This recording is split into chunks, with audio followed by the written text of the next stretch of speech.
ఏ ఎన్నికలో అయినా Andhra Bhimavaram batch betting trend అనేది ఒకటి ఉంటుంది.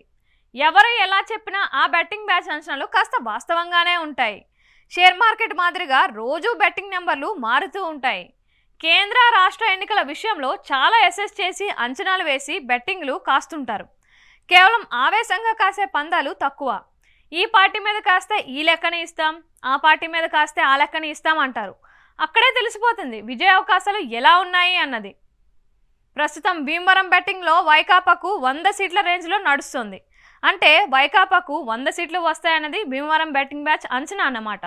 ఈ మేరకు ఎవరైనా కాదు లేదు అవును అనే విధంగా పందాలు కాసుకుంటారు. దాని లెక్కలు వేరే ఉంటాయి. ఇక్కడ పందాల గురించి వివరించడం, వాటిని ప్రోత్సహించడం విషయం కాదు. కొన్ని పత్రికలు, సోషల్ మీడియా హ్యాండిల్స్, వెబ్సైట్లు చూస్తుంటే ఇక ఏం మిగలలేదు, వైకాపాకు పట్టుమని 10 సీట్లు కూడా రావు అనే భావన కలిగేలా ఉంటాయి.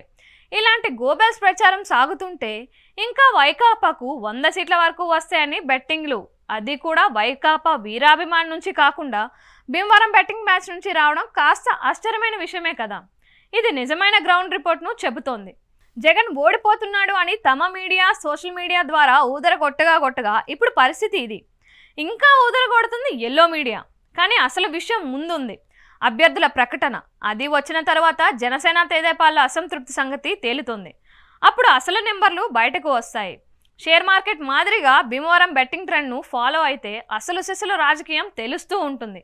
ఎల్లో మీడియాలో ఫాలో అయితే అసత్యాలు, అర్ధసత్యాలు తప్ప వేరే ఏం ఉండవు.